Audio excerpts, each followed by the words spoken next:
यं ब्रह्मा वरुणेन्द्ररुद्रमरुतस्तुन्वन्ति दिव्यैस्तवैः वेदैः साङ्गपदक्रमोपनिषदैर्गायन्ति यं सामगाः ध्यानावस्थिततद्गतेन मनसा पश्यन्ति यं योगिनो यस्यान्तन्न विदुःसुरासुरगणा देवाय तस्मै नमः।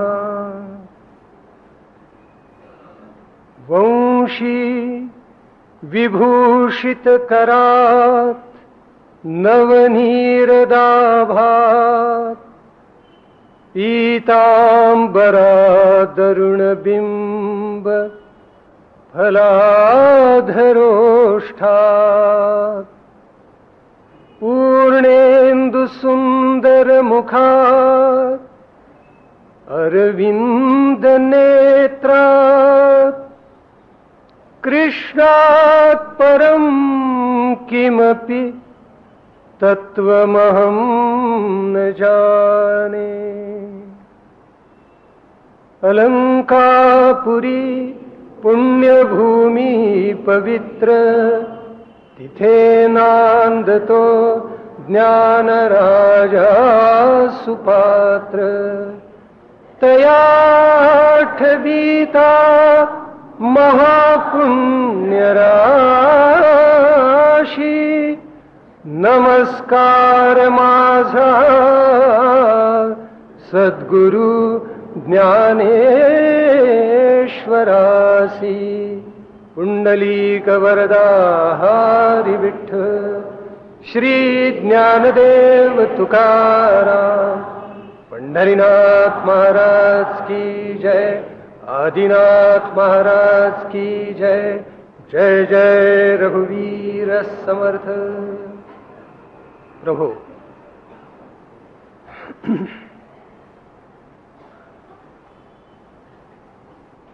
संत श्रेष्ठ ज्ञानेश्वर महाराजांचं अलौकिक चरित्र आणि लोकोत्तर तत्वज्ञान आपल्या शुद्ध चित्तामध्ये धारण करण्यासाठी अंशतः का होईना तसा आचार आणि व्यवहार आपल्या हातून घडावा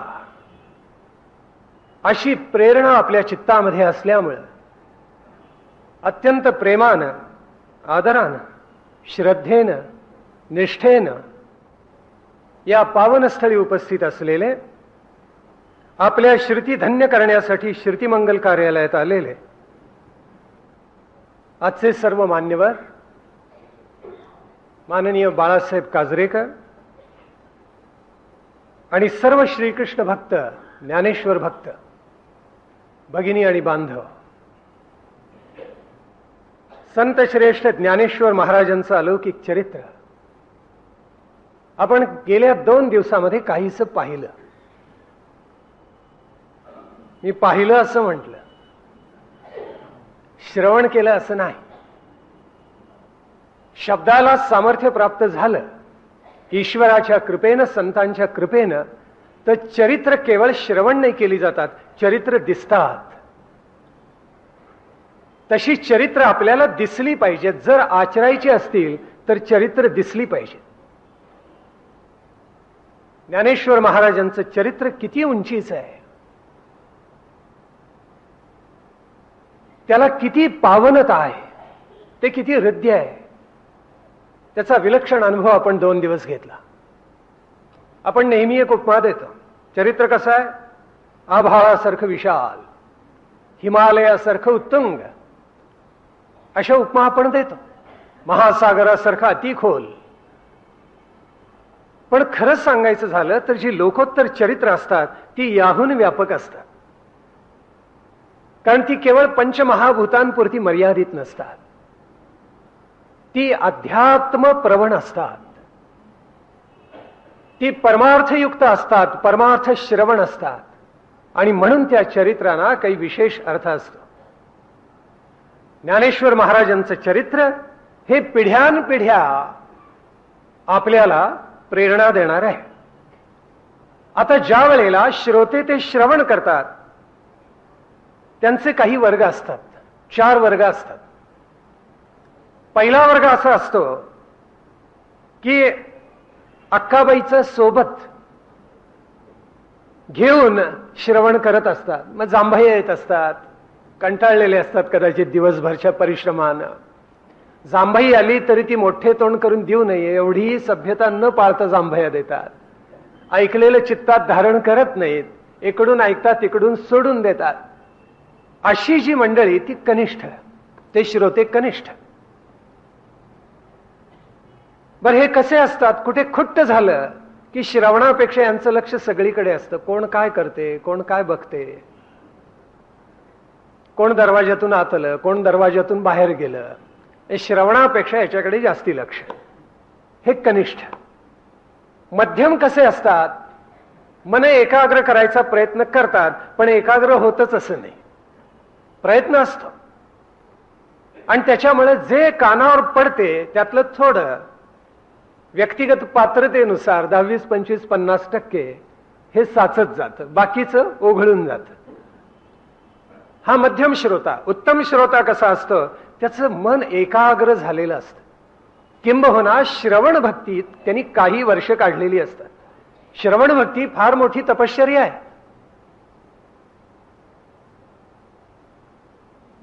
श्रवण भक्ती करत असताना एकदा मांडी घातली की ती हलवायची नाही. हे उत्तम श्रोत्यालाच जमतं. नाहीतर माणसं अस्वस्थ होतात, इकडून तिकडे तिकडून इकडे. 4 वेळेला मांडी बदलतील, शेजाऱ्याला ढकलतील, जागा करा म्हणतील. उत्तम श्रोता असं करत नाही. उत्तम श्रोता इतकं चित्त एकाग्र करतो की विचारायला नको. त्याला बाह्य जगताचा विसरच पडतो. ज्ञानोबा, ज्ञानोबांची अमृतधार ती सेवन करावी म्हणून सगळं औत्सुक्य त्याच्या अंतःकरणामध्ये दाटलेलं असतं. असा जो श्रोता तो उत्तम. आणि उत्तमोत्तम कोण? की जो केवळ अशा पद्धतीने श्रवण करतो असं नव्हे, घरी गेल्यावर त्याच्यावर चिंतन करतो, मनन करतो, जे जे ऐकलं ते ते आठवायचा प्रयत्न करतो. किंबहुना आपला व्यवहार आचार तसा व्हावा म्हणून जो सदैव प्रयत्नशील असतो त्याला काय म्हणायचं? उत्तमोत्तम. तेव्हा आपण सगळे उत्तमोत्तम आहात, हो की नाही? आता ज्याचं त्यांनी आपल्या अंतरंगामध्ये डोकावून ठरवायचं की मी कनिष्ठ का मी मध्यम, मी उत्तम का उत्तमोत्तम. हे का सांगितलं प्रारंभी आज? त्याचं कारण आहे विशेष. कारण असं आहे की 2 दिवस आपण चरित्र ऐकलं आणि चरित्र ऐकायला तसं सोपं असतं, गोष्टी स्वरूप असतं. त्याच्यामुळे कथानक ऐकायला केव्हाही आवडतं. आता पुढे येणार आहे ते सगळं तत्वज्ञान येणार आहे. तत्वज्ञान ऐकायला, धारण करायला अवघड असतं. तेव्हा आता ज्ञानेश्वर माऊलींनी जशी विनंती केली तशी प्रारंभी करतो. अवधारिजोजी, सावध होऊन ऐका. अवधारिजोजी म्हणजे सावध होऊन ऐका. बेसावध ऐकू नका. बेसावध ऐकलं तर त्याचा काही उपयोग नाही असं लक्षामध्ये ठेवा. मग केवळ ऐकलं आणि विसरून गेला तेवढंच. तात्पुरतं बरं वाटलं, पण तात्पुरतं बरं वाटण्यानं ज्ञानोबा काही हृदयात धारण नाही करता येत. ज्ञानोबांना धारण करण्यासाठी त्याचा अभ्यासच करावा लागतो. हा अभ्यास जर करायचा असेल तर मन एकाग्र करा. बाहेर कुठे रेंगाळत असेल तर या सभागृहामध्ये त्याला खेचून आणा. प्रवचन संपल्यानंतर घरी जाऊन दूरदर्शनचा कुठला कार्यक्रम बघायचा आहे याचा विचार सुद्धा आता मनामध्ये आणू नका. मनुष्य शरीराने जिथे असतो तिथे मनाने असतोच असं नाही, सांगता नाही येत. मन बाहेरही असेल, आता घाईघाईनं आला तिथे लक्षात आलं असेल घरच्या काही गोष्टी विसरल्या, स्वयंपाकघरातला दिवा तसाच राहिला, सून वेंधळी बंद करते की नाही कोणास ठाऊक. आता असा विचार ज्या श्रवण करणाऱ्या श्रोत्याच्या मनामध्ये आहे तो काय धारण करणार? ज्ञानोबांचे विचार. म्हणून ज्ञानोबा ऐकण्यासाठी तुम्हा आम्हा सर्वांना आमची बैठक थोडी उंच करायला पाहिजे. ज्ञानोबा श्रवण करणं, ज्ञानोबा धारण करणं, माऊलींना समजावून घेणं अवघडच आहे. आपण जास्तीत जास्त ते सोपं करायचंय, पण ते सोपं होत असताना आपल्या चित्ताची, बुद्धीची प्रचंड एकाग्रता पाहिजे. ती झाली तर अभ्यास साधला. ज्ञान प्राप्तीचे एकमेव साधन म्हणजे मनाची एकाग्रता आहे. विवेकानंदांचं वचन आहे, concentration is the only method of acquiring knowledge. ज्ञान प्राप्तीचे एकमेव साधन मनाची एकाग्रता. तर मनाची एकाग्रता करणं, बहुश्रुततेसाठी श्रवण करणं ही सुद्धा फार थोर अध्यात्म साधना आहे. ती आपण करता आहात याचा आनंद माझ्या मनामध्ये आहे. तेव्हा अवधारी जोजी सावध हो, नाही का? ज्ञानेश्वर महाराजांच्या माऊलींच्या चरित्रामध्ये आपण पाहिलं की माऊलींनी मोजकेच पण अक्षर अजरामर वाङ्मय स्वरूप काही निर्माण केलं, जे आपण दैनंदिन जीवनात वाचतो आणि दुसऱ्या दिवशी ज्याची रद्दी होते, असे या जगामध्ये उदंड निर्माण होतं. किंबहुना प्रकाशकाला पैसे देऊन तुम्ही छापा, मीच पैसे देतो, असं म्हणणारे लेखक असतात. त्यांचं वाङ्मय आज येतं आणि उद्या नाश पावतं. पण जे अक्षर वाङ्मय आहे, जे रामायण आहे, जे महाभारत आहे, जी पुराण आहेत, जी मंत्रदृष्ट्या ऋषींनी निर्माण केलेली वाङ्मय संपदा आहे, ज्याच्यामध्ये वेद आहेत, वेदांग आहेत, उपनिषद आहेत, ब्राह्मण आहेत, अरण्यका आहेत, 10 प्रस्थानत्रयी जी आपण पाहिल्या 2 दिवस, ती सगळी अलौकिक ग्रंथ संपदा, वाङ्मय संपदा ज्याच्यामध्ये, ती अजरामरच असणार, कारण त्याला परतत्वाचा स्पर्श झालेला आहे. आणि असा परतत्वाचा स्पर्श ज्याला झाला, अशी भावार्थ दीपिका, ज्याला आपण ज्ञानेश्वरी म्हणतो, कारण ती ज्ञानेश्वरांनी निर्माण केली, पण मूळतः त्याचं नाव भावार्थ दीपिका असं आहे. ती भावार्थ दीपिका अनुभवामृत, चांगदेव 65 आणि अभंग संपदा हे अक्षर वाङ्मय ज्ञानेश्वर माऊलींनी निर्माण केलं. क्रमशः कणशः क्षणशः आपण त्याचा आता अभ्यास करायचा आहे. अभ्यास म्हटलं की धडकीच भरते अनेका. अभ्यास नको म्हणतात, मनोरंजनात्मक सांगा, म्हणजे धारण करायला सोपं जाईल. मनोरंजन तर येईलच, कारण माऊलींनी सगळेच आपले ग्रंथ दृष्टांत रूपानं सांगितलेले आहेत. एक तत्व सिद्ध करायला माऊली 8-8, 10-10, 15-15 दृष्टांत देते, कारण त्यांना जनसामान्यांच्या बुद्धीची कक्षा ज्ञात आहे माऊलीला. म्हणून तत्व सोपं करण्यासाठी माऊलींनी इतके दृष्टांत, इतक्या उपमा, इतकी रूपक, इतक्या उत्प्रेक्षा वापरल्या आहेत, सोय नाही त्याला सांगायची. सगळा ज्ञानेश्वरी ग्रंथ आपण काढून पाहिला, उदंड उपमा, उदंड रूपक भरलेली आहेत सगळी त्याच्यामध्ये. माऊलींचा हेतूच आहे की ही ब्रह्मविद्या सोपी व्हावी आणि जनसामान्यांच्या पर्यंत जावी. आता गंमत अशी आहे की माऊलींनी गीतेचीच का निवड केली? त्याचं कारण आहे, ते समजावून घ्यायला पाहिजे. भावार्थ दीपिका ही गीतेवरची टीका आहे, आणि माऊलींनी निवड केवळ गीतेची का केली, अन्य कोणताही ग्रंथ का निवडला नाही? त्याचं कारण समजावून घ्या. स्थूलमानानं शास्त्र 2 प्रकारची असतात. त्यातला पहिला प्रकार म्हणजे अध्यात्मशास्त्र, आणि दुसरा जो असतो तो पार्थिव शास्त्र. किंवा काही पंडित 3 प्रकारे याचं विवेचन करतात. एक अधिभौतिक, दुसरं अधिदैविक, आणि तिसरं आध्यात्मिक. अधिभौतिक शास्त्रात काय काय येतं? पदार्थ विज्ञान येतं, रसायन येतं. इंग्रजी भाषेमध्ये अनेक शास्त्र निर्माण केलेली आहेत, जी आपल्या भारतामध्ये सुद्धा होती. ती सगळी शास्त्र पदार्थ विज्ञानाची पंचमहाभूतांशी निगडीत असलेली, म्हणजे जलतत्वावरची आली, विद्युत तत्वावरची आली, आकाश तत्वावरची आली, अग्नितत्वावरची आली आणि भूमी तत्वावरची आली. ही पंचमहाभूत आहेत. मग याच्यामध्ये पदार्थ विज्ञान आलं, रसायनशास्त्र आलं, जीवशास्त्र आलं, खगोलशास्त्र आलं, विद्युतशास्त्र आलं, जलशास्त्र, सगळी जी शास्त्र आहेत पंचमहाभूतांशी निगडीत ती सगळी आली. यांना काय म्हणायचं? अधिभौतिक शास्त्र. ही अधिभौतिक शास्त्र म्हणजे तळातली आहेत, सगळ्यात कनिष्ठ. संगणक शास्त्र त्यातच आहे असं गृहीत धरा. हे तळातलं शास्त्र आहे. त्याच्यापेक्षा मध्यम दर्जाचं शास्त्र कोणतं? तर ते अधिदैविक. ज्या वेळेला पदार्थ विज्ञान किंवा तत्सम शास्त्र अभ्यास करतात, त्यावेळेला ते सूर्याचा विचार एवढाच करतात की सूर्य पृथ्वीपासून किती लांब आहे, त्याची किरण पृथ्वीपर्यंत पोहोचायला किती वेळ लागतो, त्याची ऊर्जाची ताकद किती आहे. असा ह्या सगळा विचार जी शास्त्र या पंचमहाभूतांशी निगडीत आहेत ती करत असतात. आणि मग जी शास्त्र विचार करतात, हा सूर्य आपोआप निर्माण तर नाही झाला, याला निर्माण कोणी केला, याला निर्माण करणारी देवता कोणती, सूर्य स्वतः दैव स्वरूप का मानलेला आहे, संध्येमध्ये देव म्हणजे हा सूर्य म्हणजे जगताचा आत्मा आहे असं का म्हटलेलं आहे, असा विचार जे शास्त्र करतं ते अधिदैविक. आणि या दोन्ही शास्त्राच्या पल्याड जाऊन अध्यात्माचा परमार्थाचा अभ्यास करणारं जे शास्त्र, ज्याचं अधिष्ठान असल्याशिवाय मानवी जीवन अर्थवाही होत नाही, त्याला काय म्हणायचं? त्याला आध्यात्मिक शास्त्र म्हणतात. गीता हे अध्यात्मशास्त्र आहे. माऊलींनी त्याचीच निवड केली, याचा अर्थ आपल्या लक्षात आला का? माऊलींनी कम्प्युटरवरचं एखादं शास्त्र का लिहिलं नाही? रसायनशास्त्रावरचा एखादा ग्रंथ का लिहिला नाही? पदार्थ विज्ञानावर काही का लिहिलं नाही? त्याचं स्पष्ट उत्तर असं आहे की एकदा अध्यात्म तुम्हाला कळलं की बाकीचं आपोआप कळतं.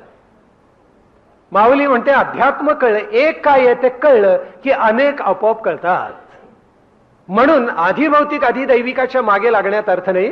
अध्यात्म समजावून घ्या, त्याचं अधिष्ठान तुमच्या जीवनाला करा. म्हणून माऊलींनी असं सांगितलेलं आहे, गीता गीताची सेवा, फक्त गीतेचं सेवन करा, बाकी अवघा येरी शास्त्री काय त्याचा उपयोग आहे आपल्याला? अन्य शास्त्र अनंत आहेत, पण त्याचं अध्ययन श्रवण मनन केलं नाही तरी चालेल. गीता शास्त्र आत्मसात केलं की जीवनाच्या सगळ्या समस्या उलगडल्या म्हणून समजा. आणि म्हणून गीताशास्त्रात बरंच माऊलींनी भाष्य लिहिलं, टीका लिहिली, आणि म्हणून भावार्थ दीपिकेचा जन्म झाला.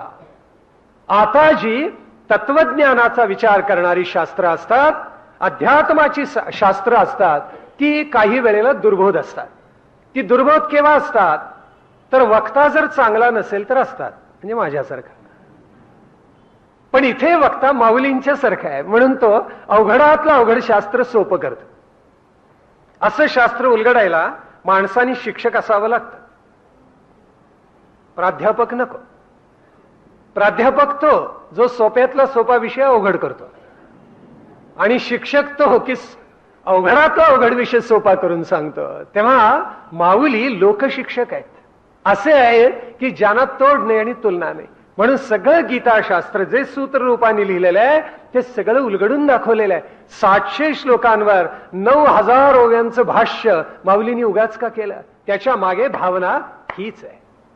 आता प्रश्न असा आला की तत्वज्ञानाचा अभ्यास कशाला करायचा? काय मिळणार आहे तत्वज्ञानाचा अभ्यास करून? त्यालाही मोठी सुंदर भूमिका आहे. तत्वज्ञान असं असतं, मला आवडती म्हणून गोष्ट सांगतो, ती प्लेटोच्या रिपब्लिक मधली आहे. त्यांनी लिहिले की 2 माणसं प्रवासाला निघाले, आणि प्रवास करताना वाळवंटात प्रवास करत होते, दोघेही दमले, दोघांना तहान लागली. त्यातला एक डोळस होता आणि एक आंधळा होता. तेव्हा तो डोळस काय म्हणाला? त्याला तहान लागली, ती आता माहितीये वाळवंटात दूध पितात, पाणी नाही पित. पाणी प्यायला की जास्ती तहान लागते म्हणून दूध पितात. तो जो डोळस होता तो म्हणाला, oh for drink of milk. आंग्ल भाषेत आहे संवाद, oh for drink of milk. मुळात लॅटिन मध्ये लिहिलेला त्याचा अनुवाद आहे, oh for drink of milk. आहा, आता दूध प्यायला मिळालं तर किती बरं होईल, असं तो डोळस म्हणाला. ते ऐकल्याबरोबर आंधळा म्हणाला, drink I know but what is milk? Drink म्हणजे ते नव्हे, पेय मला माहितीये, असं तो आंधळा म्हणतोय. पण दूध दूध काय म्हणालास तेवढं मला उलगडून सांग. आता जो आंधळा आहे त्याला दूध कसं सांगणार तुम्ही? त्याला काही पाहता येत नाहीये, तो जन्मांध आहे, केवळ काळा रंग आहे त्याच्या दृष्टीपुढे. मग यांनी विचार केला थोडा आणि तो म्हणाला, तुला सोपं करून सांगतो. आणि त्यांनी काय सांगावं? तो म्हणाला, milk is a kind off white liquid. पांढऱ्या रंगाचं एक पेय म्हणजे दूध. त्यावेळी तो आंधळा म्हणाला, liquid I know, what is white? पातळ पदार्थ म्हणतोयस तू, तो मला कळला, तो मला ज्ञात आहे, पण पांढरा पांढरा म्हणतोयस त्याचा अर्थ काय रे? आता कसं सांगणार उलगडून? अवघडच आहे की. पुन्हा त्यांनी क्षणभर विचार केला आणि तो म्हणाला, आता आणखीन सोपं करतो. म्हणजे सोपं म्हणजे अवघड करतो असं चाललंय त्याचं. आणि त्यांनी काय सांगावं तो बोलून गेला आणि तो म्हणाला, हे बघ, white is the colour of swans feathers. राजहंसांच्या पंखांचा रंग पांढरा असतो. आता तो आंधळा म्हणाला, फेदर्स आहे no, white is the colour of swans feathers. Feathers आहे नो, पंख मला माहिती आहे, पण तो राजहंस पक्षी म्हणालास तो कोण, जरा मला समजावून सांग. आता हा आणखीन गोंधळा म्हणाला, याला आता कसं सांगायचं? किती सांगितलं तरी याचं समाधान होत नाही. बर, तो पुढे गेला, आणखीन त्यांनी सांगितलं. तो म्हणाला, a swan is a kind of a bird with crooked neck. वाकडी मान असलेला राजहंस हा एक पक्षी आहे. तर तो आंधळा पुन्हा म्हणाला, neck I know, what is crooked? मान म्हणजे काय मला माहिती आहे, पण वाकडी मान म्हणजे काय तेच मला जरा समजावून सांग. आता हा कंटाळला. त्यांनी त्या आंधळ्या माणसाचा हात धरून ओढला आणि तो म्हणाला, धिस इज स्ट्रेट. आणि तो कोपऱ्यात तो वाकवला आणि म्हणाला, धिस इज क्रुकेड. त्यावेळी तो आंधळा काय म्हणाला, oh now I understood what you mean by milk.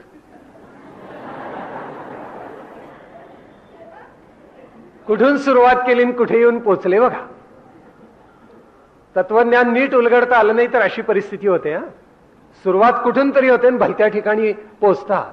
जायचे दिल्लीला आणि पोचतात जयललितांच्यापर्यंत असं होतं केव्हा तरी. चेन्नई एकदम असा गोंधळ होऊ नये म्हणून तत्वज्ञानामध्ये सजग असावं लागतं, जागरूक असावं लागतं. आता मनुष्य जन्माला येतो आणि कर्म करतो. ही कर्म करत असताना ती कशी करावी याचं मार्गदर्शन तत्वज्ञान आपल्याला नेहमी करत असतं. नुसती कर्म करून भागत नाही.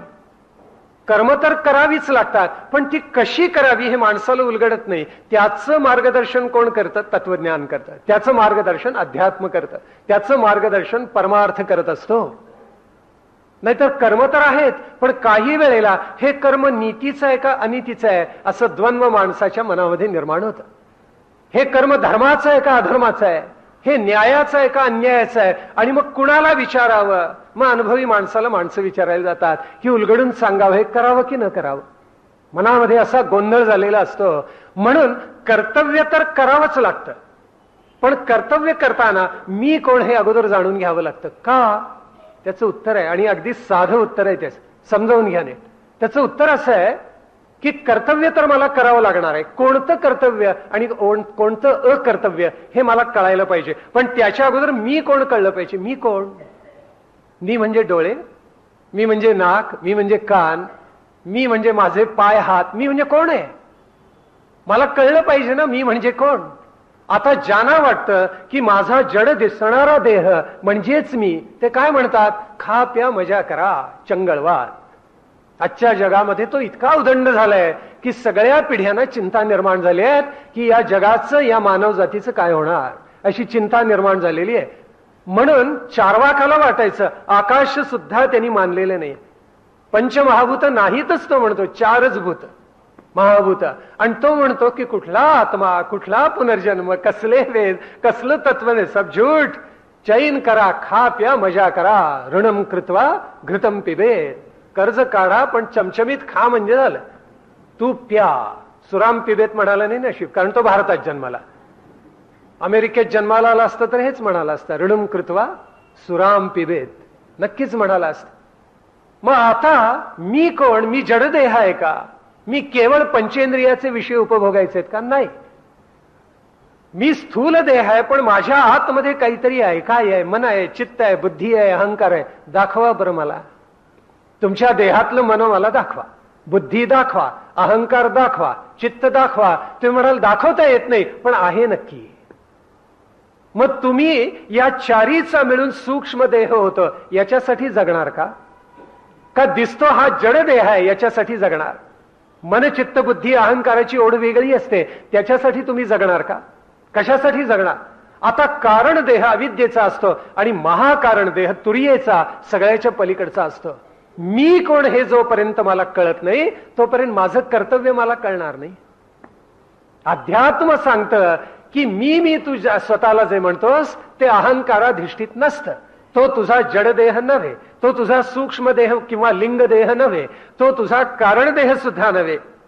या सगळ्याच्या अतीतून तुला महाकारण देहापर्यंत जायचे. समजावून घे. आता हे आम्हाला कोण सांगतं? हे गीता सांगते. माऊलींनी गीतेची निवड का केली त्याचं उत्तर याच्यामध्ये आहे. अर्जुनाने प्रश्न केला, मी लढू का? लढू नको, मी कसं मारू गुरुजनांना? त्याला उत्तर देताना भगवंतानी कौतुक असं केलेलं आहे, केवळ त्याची शंका दूर केली असं नव्हे, त्याचं निमित्त करून. माऊली म्हणतात या अर्जुनाचं निमित्त करून भगवंतानी जगापुढे अध्यात्माचा अलौकिक ठेवा ठेवलेला आहे. हा महानंद अर्जुनाच्या निमित्तानं सोपा करून टाकला. अर्जुनाची एक कृपा, हा महानंद सोपा भगवंतानी करून टाकला. का केला? त्याचं कारण असं की भगवंताला केवळ अर्जुनाचं समाधान करायचं होतं असं नव्हे, अर्जुनाचं निमित्त करून जगाचं रक्षण करायचं होतं. आजारी मनुष्य जातो डॉक्टरकडे आणि म्हणतो, डॉक्टर डोळ्यांची जळजळ होतीये, पाणी प्यावंसं वाटते, अन्नावरची वासना उडालेली आहे, खोकला झालाय, नानाविध सांग.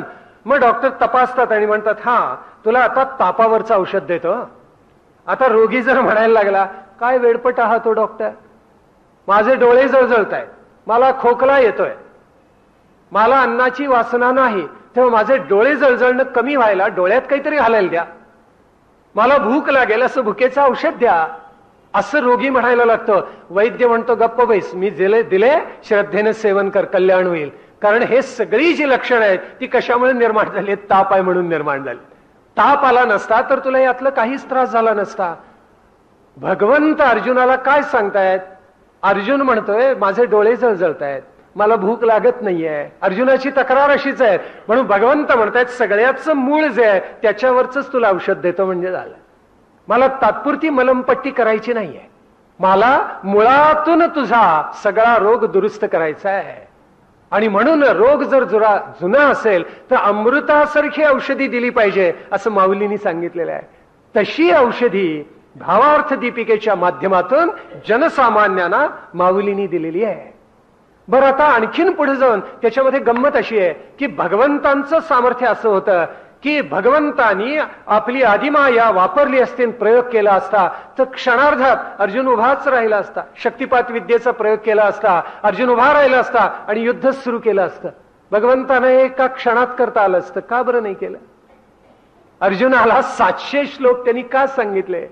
माऊली म्हणते हेच ते रहस्य आहे की ज्याच्यामुळे जोपर्यंत माणसाला अध्यात्माची बैठक निर्माण होत नाही, मी कोण हे जोपर्यंत उलगडत नाही, नाहीतर मग क्षेत्रज्ञ योग का सांगावं लागला?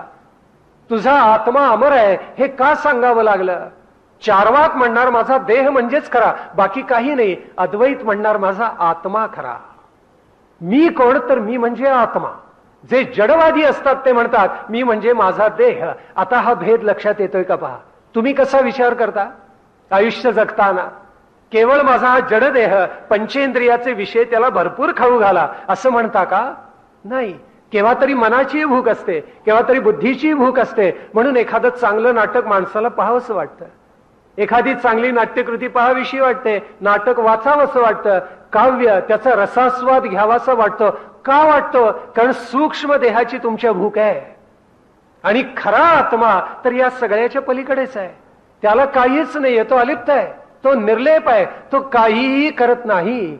आम्हीच चूक करतो आणि आम्हाला असं वाटायला लागतं की आत्म्याने हे धारण केलेलं हे सगळं खरंच आहे. खरं तर ते नाश पावणार असतं, आपल्याला कळत असतं. आपण पाहिलं अहनी भूतानी गच्छन्ति यमालयम शेषाः स्थावरम इच्छन्ति किंवा आश्चर्यमतः परम. जगातलं सर्वश्रेष्ठ आश्चर्य म्हणजे तेजोमहाल नाही. माणसं येतात जातात, जगतात, जन्माला येतात आणि मरतात, आणि तरी सुद्धा इतरांना असं वाटतं की आपण अमरच आहोत. अशा थाटात माणसं व्यवहार करत असतात. जरा सत्ता संपत्ती आली की माजतात. हे जगातलं सगळ्यात मोठं आश्चर्य आहे असं युधिष्ठिराने यक्षाला सांगितलं. ते खरं आहे. मग आता आपल्या असं लक्षात आलं असेल की मी म्हणजे कोण? मी म्हणजे आत्मा. हा आत्मा जोपर्यंत मला कळत नाही तोपर्यंत माझं जीणं व्यर्थ आहे असं माऊलींना सांगायचंय. तुम्ही देहासाठी जगू नका, सूक्ष्म देहासाठी केवळ जगू नका, कारण ते सगळं अपराविद्येत येतं असं माऊली सांगते. आणि जे जे अपराविद्येतलं असतं ते नाशवंत असतं. पण ते जरी नाशवंत असलं तरी सृष्टीच्या धारणेसाठी कर्मातून प्रगट करावं लागतं. कर्माने तुम्हाला चालावंच लागतं, तोपर्यंत तुमची सुटकाच नाहीये. पण भगवंतानी कौतुक असं केले, माऊली आम्हाला सांगते की यज्ञात्वा मोक्षसे शुभात. जे श्रवण केल्यावर, जे जाणल्यावर, ज्याची आत्मानुभूती घेतल्यावर माऊली म्हणते अशुभापासून तुझं रक्षण तर होईलच, पण मानवाचा अंतिम पुरुषार्थ तुला प्राप्त होईल. कोणता? मोक्ष किंवा मुक्ती. तुमच्या डोळ्यापुढे अंतिम ध्येय आहे का? नसलं तर भावार्थ दीपिका ऐकण्याची गरजच नाही. तुम्ही सुखात आहात ऐकून उलटे दुःखात पडाल.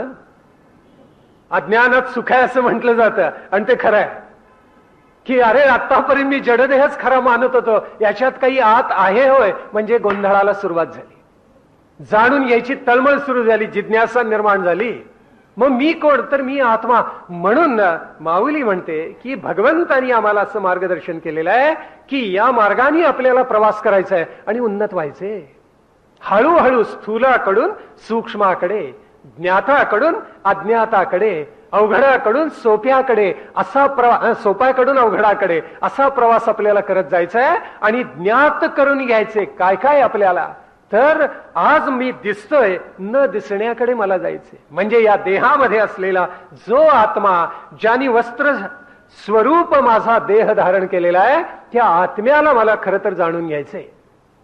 म्हणून गीतेकडे आणि भावार्थ दीपिका निर्माण करण्याकडे माऊलींची दृष्टी फार वेगळी आहे. माऊलींनी म्हटलेलं आहे, हे काय आहे गीता, म्हणजे काय आहे, ज्याच्यावर मी टीका भाष्य लिहितो, ही गीता कशी आहे, याचा उलगडा भावार्थ दीपिकेमध्ये माऊलींनी केलेला आहे. माऊली असं म्हणते, पै संसार जिणते हे शस्त्र. केवळ शब्द प्रगट करणार पांडित्याचं शास्त्र नाहीये भावार्थ दीपिका. आपल्या लक्षात येते का पहा. अशी शास्त्र उदंड असतात, ती आपण वापरतोच, हरघडी वापरतो. स्वयंपाक करणं शास्त्र आहे आणि ते आचरावं लागतं, माध्यान्नीची सोय काय अन्यथा. पण तेवढ्यानं तृप्ती होत नाही, कारण दुपारी पुन्हा भूक लागतेच, चहा प्यावाच लागतो, रात्री पुन्हा अन्न सेवन करावं लागतं, पुन्हा दुसरे दिवशी उठले पुन्हा चहापासून सुरुवात. त्यांनी तृप्ती नाहीये कधी. म्हणून माऊली आम्हाला सांगते की हे केवळ पांडित्याचे शब्द सांगणारं शास्त्र नाही. पै संसार जिणते हे शस्त्र, आत्मा अवतरविते मंत्र.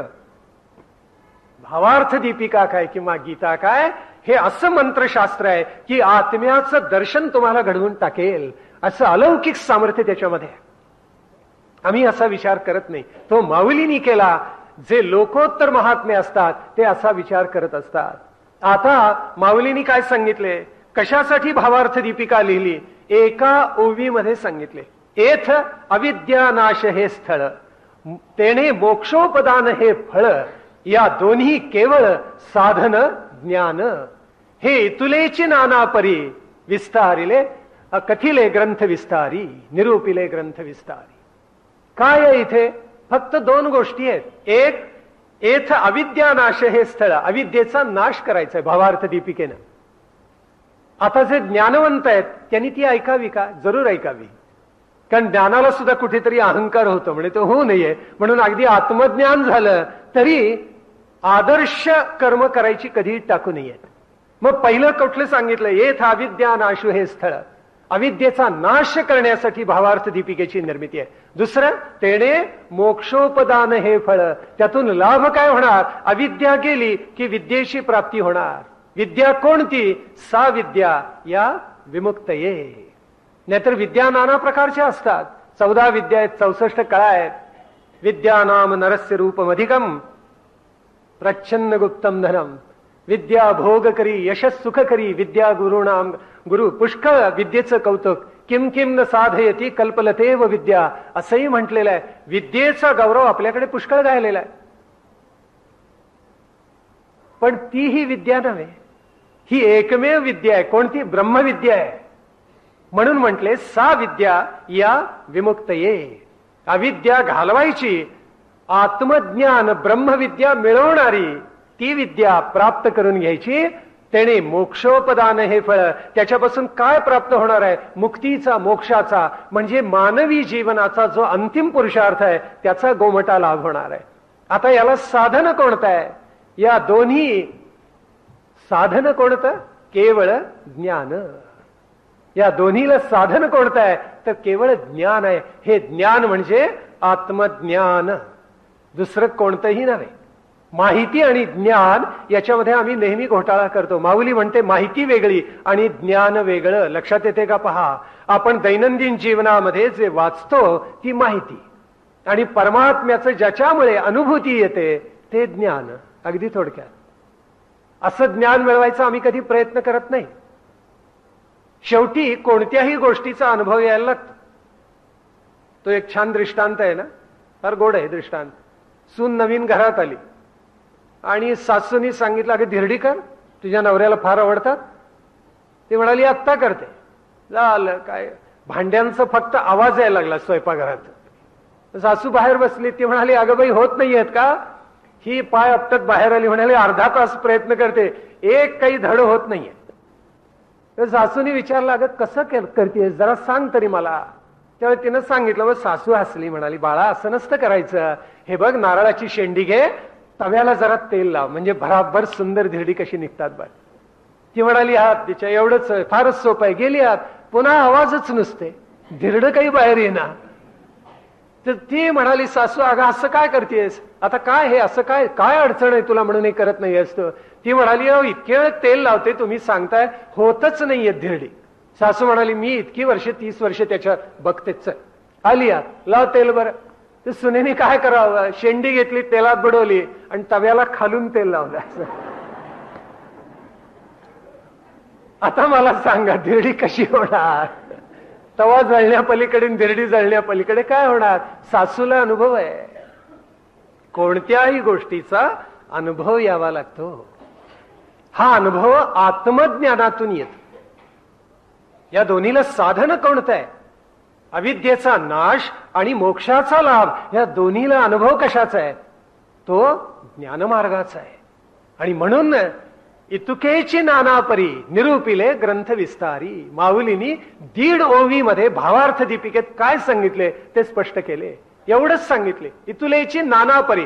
का एवढंच 1.5 ओवी लिहून का नाही थांबले ज्ञानेश्वर महाराज. त्याचं कारण आहे, ते सूत्र झालं, ते कळण्यासाठी विस्तार करावाच लागतो, सांगावंच लागतं. आहे 18 ठिपक्याची रांगोळी काढ एवढं म्हणून सांगत चालत नाही, ती काढून दाखवावी लागते. एकदा एवढे 18 ठिपके घातले, हे असे जोडायचे असतात म्हणजे रांगोळी होते, मग त्याला अर्थ प्राप्त होतो. तसंच आहे, 1.5 ओवीमध्ये सूत्र सांगितलं, इतुलेची नानापरी, हेच नाना प्रकारानं निरूपिले ग्रंथ विस्तारी. 9000 ओव्यांमध्ये हेच सांगितले, बाकी काही नाही असं माऊली सांगते. आता हे सांगत असताना इथे आणखीन काय काय आलेलं आहे याच्यामध्ये. एक आपल्याला कळलं की भावार्थ दीपिका म्हणजे संसार जिंकणारं शस्त्र आहे असं माऊली म्हणते. आणि हे शस्त्र कसं आहे तर आत्मा अवतरविते मंत्र, त्याचं मंत्रशास्त्र होतं. मंत्राचं सामर्थ्य त्या शब्दांना प्राप्त होतं आणि ती एकदा प्राप्त झालं रे झालं, आत्म्याचा बोध मानवाला होतो. आणि तो एकदा झाला की मनुष्य मग काय करतो, संसार जिंकतो. संसाराचं येणं जाणं त्या येर झाऱ्या थांबवतो. नाथांनी एक रूपक लिहिले आणि त्या रूपकामध्ये एकनाथ म्हणतात की उठाजी की माय बाप कशी लागली झोप. आम्हाला वाटतं आम्ही कुठे झोपलोय. नाथ म्हणतात तुमचे डोळे उघडे आहेत, तुम्ही व्यवहार करता, सगळं करता, तरी तुम्ही झोपलेले आहात. हा म्हणजे काय, आश्चर्यच वाटेल. उठाजी की माय बाप कशी लागली झोप, हुजूर जाऊन या एवढी चुकवा की खेप. जन्म मृत्यूची ही खेप हुजूर म्हणजे परमात्म्याच्या चरणी लीन होऊन आत्मज्ञानाने चुकवा ना एवढी खेप. नाही तर जन्म मृत्यूचं चक्र सारखं आहेच आहे. आत्मज्ञान का प्राप्त करून घ्यायचं की जन्म मृत्यूचा फेरा चुकला पाहिजे म्हणून. आणि म्हणून हे ज्ञानाचा मार्ग आहे असं माऊलींनी निस्संदिग्धपणे सांगितलंय. पण काही जणांना वाटतं भक्तीच आहे ज्ञानेश्वरीमध्ये. आता त्यांना काय म्हणणार आपण, भक्ती आहे पण केवळ भजन करायची भक्ती नाहीये, केवळ सगुणाची उपासना करायचं नाहीये, त्याच्याही पलीकडे काहीतरी आहे. ती कोणती भक्ती आहे तर ती पराभक्ती आहे, ती ज्ञानाचे डोळे लेवलेली भक्ती आहे. अशी भक्ती किती करतात, पराभक्ती पराज्ञान याच्यामध्ये भेद नाहीच आहे. म्हणून लक्षात ठेवा, भावार्थ दीपिकेचा आत्मा कोणता, शुद्ध विशुद्ध आत्मज्ञान, त्याच्याशिवाय काही नाही. आत्मज्ञानाशिवाय माणसाला उन्नत होता येत नाही. म्हणून आपण म्हटलं की 2 प्रकार करायचे असतात, रुचिर आहे, रसना आहे. आमच्या भगिनी विकत आणतात पुस्तकं, हे माहिती देणारे ग्रंथ आहेत. आणि ज्ञानेश्वरीत तुकोबांचा गाथा, समर्थांचा दासबोध, रामायण महाभारत भागवत, ब्रह्मसूत्र, भगवद्गीता, उपनिषद, हे सगळं काय आहे, हे ज्ञान आहे. माहिती वेगळी आणि ज्ञान वेगळं, नित्य लक्षात ठेवा. आता पाहुणे आले की कोणता पदार्थ करू असं ज्या वेळेला विषय निघतो त्यावेळेला पहिल्यांदा हातात रसना, त्यात नाहीच मिळालं तर रुचिरा. ज्ञान हे ग्रंथात बघून मिळत नसतं, त्याची अनुभूती यायला लागते. जे सहजपणे प्रगट होतं आणि परिपक्व झालेलं असतं ते आत्मज्ञान. माऊली म्हणते आत्मज्ञान हा सगळ्या भावार्थ दीपिकेचा गाभा आहे. हा गाभा तुम्ही एकदा चित्तामध्ये धारण केलात की मग ते आत्मज्ञान झाल्यानंतर तैसा वागविलास विस्तारू, गीतार्थेसी विश्वभरू, आनंदाचे आवारू मांडू या जगा. दिसो परतत्व डोळा, महासुखाचा सोहळा पाहायला मिळू दे, अशी प्रार्थना ज्ञानेश्वर महाराजांनी केलेली. जे परतत्व आहे ते डोळ्याला, म्हणजे पार्थिव डोळ्यांना नव्हे, प्रज्ञाचक्षुला तुम्हाला दिसू दे, असा भावार्थ माऊलींनी त्याच्यामध्ये प्रगट केलेला आहे. आपल्या लक्षात येते का पहा, याच्यामध्ये मोठा विलक्षण फार मोठा दडलेला अर्थ आहे. बरं, माऊली म्हणते आत्मज्ञान जर प्राप्त व्हायचं असेल तर स्वधर्म कधीही टाकू नका. का टाकू नका? त्याचं कारण आहे, निद्रेचे सुख न मोडे आणि प्रवास बहुसाल घडे, असं काहीतरी साधन सांगा, असं अर्जुन कृष्णाला म्हणतोय. काय चतुर आहे, म्हणजे वाहनात तर बसलोय, आता निद्रा तर भंग पावता कामा नये, सुखाने झोप व्हायला पाहिजे आणि अंतर तर पुष्कळ तोडलं पाहिजे, असं काहीतरी साधन सांगा. भगवंत असले म्हणाले, वा रे वा, चतुर शिरोमणी आहेस की, तुला सांगतो. मग आता रेल्वेतून माणसं प्रवास करतात, अग्निरथातून, आपल्याला माहितीये, आणि हलत असते गाडी आणि माणसाला डुलकी लागते, मनुष्य झोपतो.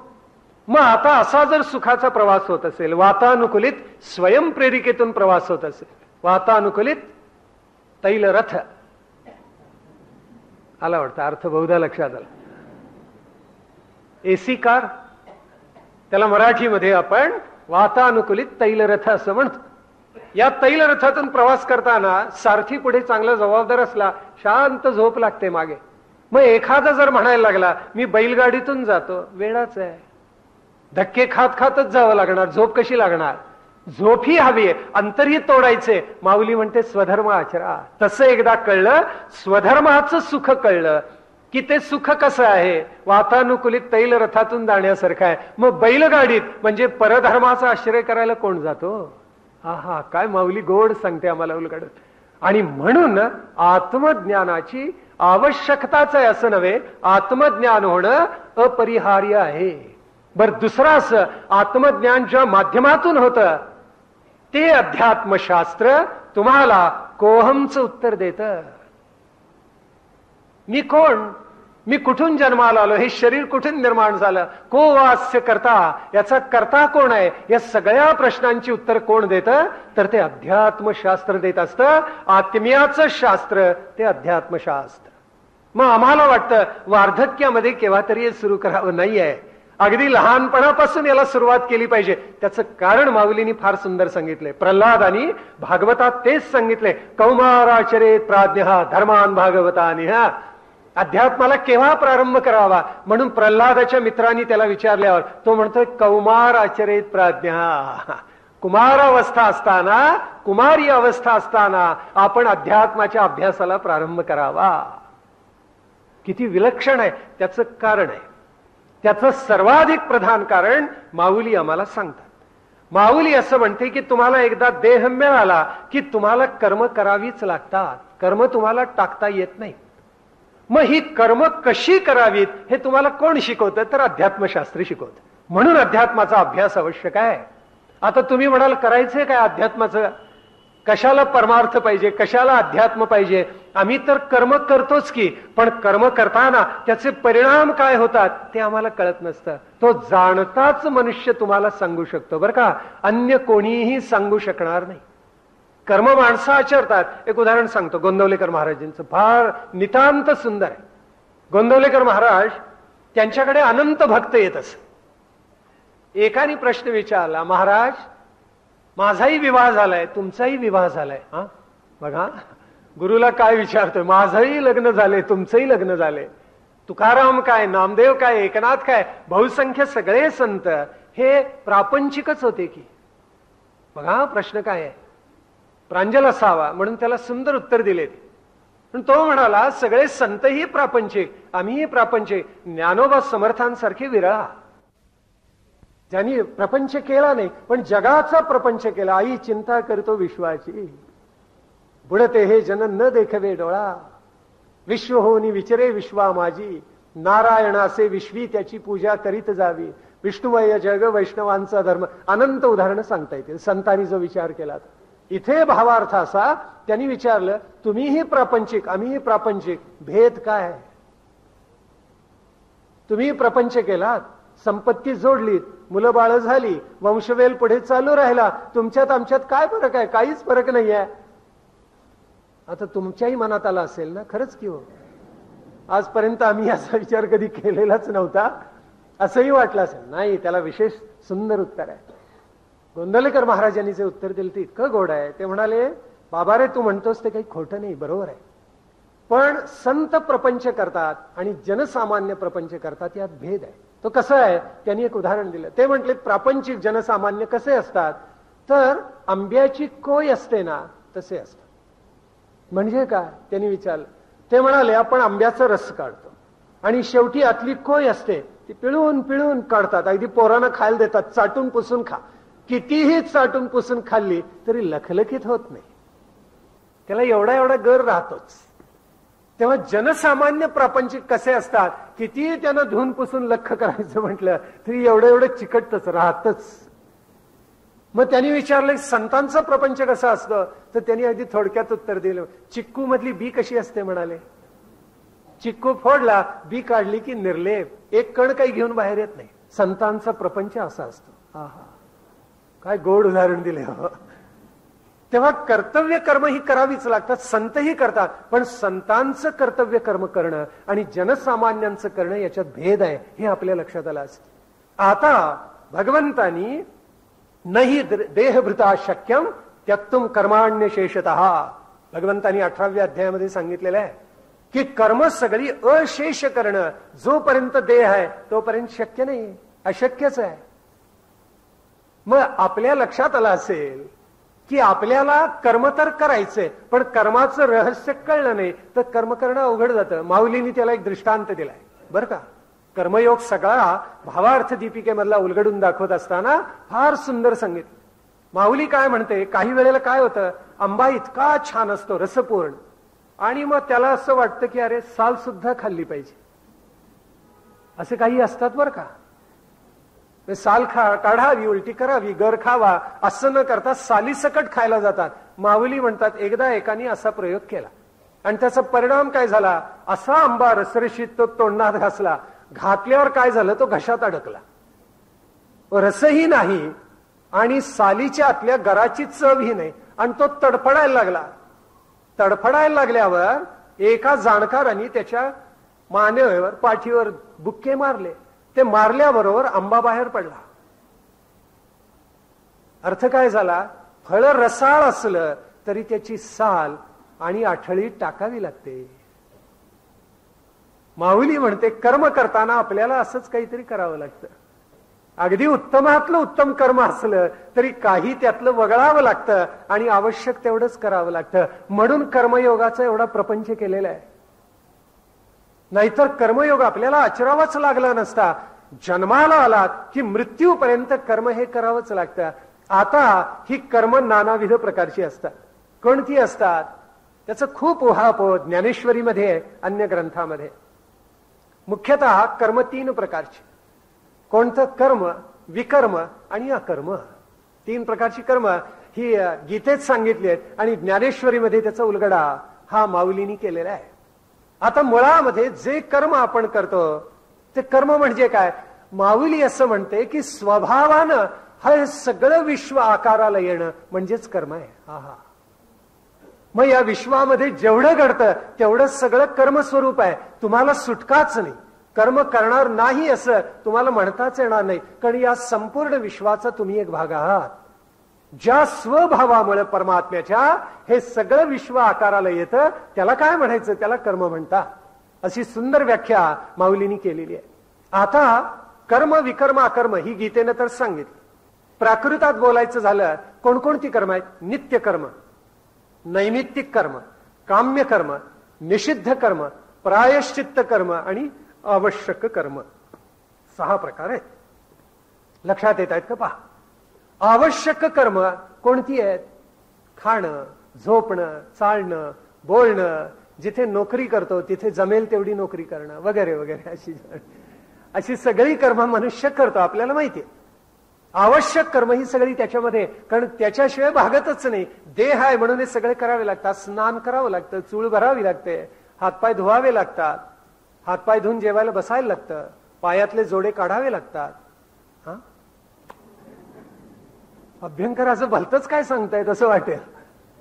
काही सगळं विकृतच करून टाकलेलं आहे. खटखट बूट वाजवत यायचं आणि तसंच जेवायला बसायचं. हे इतकं अवैज्ञानिक आहे, अशास्त्रीय आहे, पण सुशिक्षित माणसं सगळ्यात करतात. केवढं आश्चर्य. करतात माणसं, पण आवश्यक कर्म माणसाला करावी लागतात. त्याच्यामध्ये जेवणं, झोपणं, बोलणं आणि हातपाय हलवून आवश्यक ती कर्म करणं, हे सगळं माणसाला करावं लागतं. याला म्हणतात आवश्यक कर्म. आता ज्या वेळेला आपण स्नान करतो त्यावेळेला हात आपला देह सगळा स्वच्छ करून टाकतो. साबण लावतो आपण आणि देह स्वच्छ करतो. अंघोळ झाल्याबरोबर देह असं म्हणतो का, थँक्यू हँड्स, असं म्हणतो कधी? तुम्हाला कधी अनुभव आहे का? मला तरी नाही अनुभव आजपर्यंत. देह हातात, कारण त्याला माहिती असतं हात आपलेच आहेत, पाय आपलेच आहेत, डोळे आपलेच आहेत, कान नाक सगळं आपलंच आहे. एकात्म भाव आहे तिथे मनामध्ये. बरं का, आपण वेगळे आहोत ही भावनाच नाही. कर्माला ही भावना लागते. आवश्यक कर्मामध्ये ही भावना अपरिहार्य असते. बरं, आता काम्य आणि निषिद्ध कर्म असे आहेत. निषिद्धाचा उल्लेख आपण केला. चोरी आहे, हिंसा आहे, व्यभिचार आहे, मद्यपान आहे, धूम्रपान आहे, याला सगळ्याला साथ देणारे लोक आहेत. ही सगळी महापाप आहेत आणि ही निषिद्ध कर्म आहेत. ही करू नयेत असं धर्मशास्त्रांनी सांगितले. पण आज आपल्याला समाजामध्ये आणि विशेष करून नागरी समाजामध्ये प्रत्ययाला येतं की जितका सुशिक्षित तितका तो जास्ती मद्यपान करतो, धूम्रपान करतो. हातामध्ये त्याच्या ओष्ठ शुभ्र धूम्र नलिका असते, नित्य असते. केवढं आश्चर्य आहे. त्या सिगारेटच्या पाकिटावर लिहिलेलं असतं की हे प्रकृतीला घातक आहे, ओढू नका, पण ते एवढ्या लहान अक्षरात लिहिलेलं असतं की दिसूच नाही. काय चतुर असतं निर्माते तरी त्याच. मद्याच्या बाटलीवर लिहिलेलं असतं की पिऊ नका, हे प्रकृतीला घातक आहे, पण हे सर्वाधिक कोण पितात? तर सुशिक्षित पितात. यांना कोण सुशिक्षित म्हणेल? आणि मद्यपान धूम्रपानाचं समर्थन करतात वरती. केवढं आश्चर्य आहे. किंवा आश्चर्य मतः परम. युधिष्ठिर ते म्हणाला, अभ्यंकर हे म्हणतात की जे स्वतःला सुशिक्षित सुसंस्कृत म्हणतात ते मद्यपान कसे करतात, धूम्रपान कसे करतात, पण करतात हा आपला सगळ्यांचा अनुभव आहे. केवढा आश्चर्य आहे पहा. करतात हे आणि तरी स्वतःला सुसंस्कृत आणि सभ्य म्हणून घेतात, सुशिक्षित म्हणून घेतात. मी एका डॉक्टरांच्या हातामध्ये ओष्ठ शुभ्र धूम्र नलिका पाहिली. मी चकितच झालो. म्हटलं, डॉक्टर तुम्ही?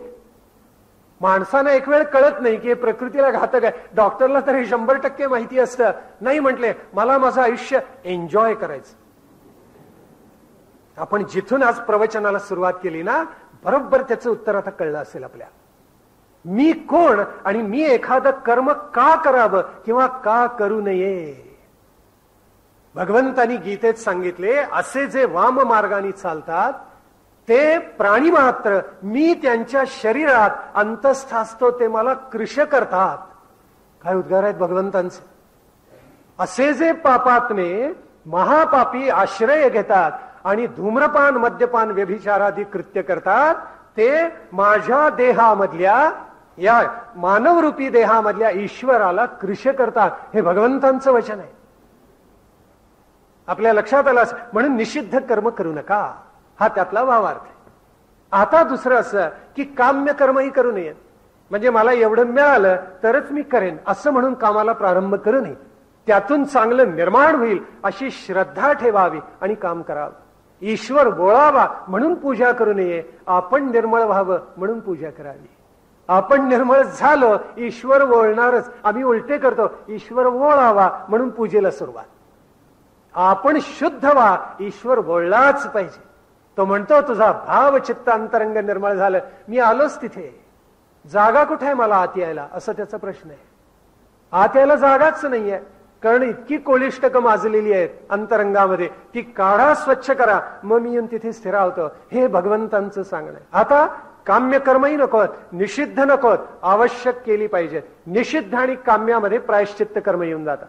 निषिद्ध कर्म केलं तर त्याचं प्रायश्चित्त घ्यावं लागतं, म्हणून निषिद्धात प्रायश्चित्त आले. आता दोन उरली. आवश्यक करावीत, काम्य निषिद्ध प्रायश्चित्त टाकावीत. दैनंदिन आवश्यक कर्म देहाच्या धारणेसाठी करावीत. आत्मोन्नतीसाठी दोन कर्म येतात. कोणती? एक नित्य आणि दुसरं नैमित्तिक. म्हणजे काय? नित्य नैमित्तिक म्हणजे काय? नित्य म्हणजे आपण शिक्षण घेऊन मोठे झाल्यानंतर एखादं कर्तव्य आपल्या वाट्याला येतं, ते चोखपणे देह पडे तोपर्यंत करत राहणं म्हणजे नित्यकर्म. एखादा डॉक्टर आहे, त्याचा डॉक्टरकीचा व्यवसाय पेशा आहे, त्यांनी ते कर्म निष्काम भावनेनं करत राहणं हे त्याचं नित्यकर्म. एखादा शिक्षक आहे, विद्यार्थ्यांना मनापासून शिकवणं हे त्याचं नित्यकर्म. हा, आता नैमित्तिक कर्म कशाला म्हणतात? आपण श्राद्ध केलं, आता कोण घालतो म्हणा श्राद्ध? सगळं विसरूनच गेले आणि कुचेष्टा करतात. काय अर्थ आहे त्याच्यामध्ये? श्राद्ध म्हणजे आता पितृ पंधरवडाच आहे ना. आपले सगळे पूर्वज आठवायचे ते 15 दिवस आहेत. त्यांना आठवा, त्यांनी आपल्याला काय दिलं ते आठवा. केवळ आपल्या आई वडील किंवा आजोबा आजी आठवणं म्हणजे श्राद्ध नव्हे काही. अहो, शिवाजी महाराजांचा आठव याच कालखंडात करा. स्वातंत्र्यवीर सावरकर याच कालखंडात आठवा. इथेच लोकमान्यांचं अफाट कर्तृत्व मनामध्ये जागवा. इथे सुभाषचंद्र बोस आठवा, इथे अरविंद आठवा. हे सगळे पुण्यपुरुष ज्यांनी अगदी ऋग्वेदाच्या कालखंडापासून 20व्या 21व्या शतकापर्यंत प्रचंड योगदान दिलेले नेते असोत, राजे असोत, चक्रवर्ती सम्राट असोत, संत असोत, तत्वज्ञ असोत, शास्त्रज्ञ असोत, महंत असोत, कवी असोत, महाकवी असोत, जे जे कुणी या भूमीमध्ये झाले, कालिदासाला आठवा आणि त्या कालिदासाच्या रसिकत्वाचा स्पर्श आपल्या चित्ताला होईल असा प्रयत्न करा. भासानी कविता लिहिल्या, नाटकं लिहिली, त्याचा आठव चित्तामध्ये जागवा. या देशामध्ये अनंत असे जन होऊन गेले की ज्यांनी आमची माती आणि हा देश हे राष्ट्र समृद्ध केलं, त्यांना आठवायचं म्हणजे पितृपंधरवडा. याला नैमित्तिक कर्म म्हणतात. श्राद्ध नैमित्तिक कर्म आहे. एखाद्या तीर्थक्षेत्री गेलो आणि तिथे काही आपण संकल्प केला, नैमित्तिक कर्म आहे. आपला अहंकार त्या गंगेच्या पाण्यात सोडून द्यायचा असतो. आम्ही उलट करतो. हे घ्या पैसे आणि दारामध्ये पायरी घाला, मी सांगतो त्या नावाची. अरे म्हणजे यांचं दर्शन अगोदर, परमेश्वराचं नंतर. काय कौतुक आहे पहा. दान असं द्यायचं असतं की उच्चार करायचं नसतो त्याचा, पण माणसं करत नाहीत. म्हणून नित्य नैमित्तिक कर्म श्रेष्ठ का? ती माणसाला उन्नत करतात. यांचाच 3 प्रकारामध्ये अंतर्भाव गीतेने केलाय आणि माऊलींनी त्याच्यावर सुंदर भाष्य केले. माऊली काय म्हणते? कर्म, विकर्म आणि अकर्म. कशाला म्हणायचं? नित्य नैमित्तिक जी कर्म आहेत ते म्हणजे कर्म. कर्म याचा अर्थ विहित कर्म. ज्ञानेश्वर महाराजांनी आपल्याला नवल वाटेल, ज्ञानेश्वरीमध्ये 100-200 वेळेला वर्णाश्रम धर्मानुसार कर्म करा म्हटलेलं आहे. नशीब अजून त्यांना कोणी जातीवादी म्हटलं नाही, आमचं नशीब. 100-200 जागा आपल्याला ज्ञानेश्वरी मधल्या अशा काढून दाखवता येतील की आपलं कर्तव्य, आपलं कर्म वर्णाश्रम धर्मानुसारच करा असं सांगितलेलं आहे.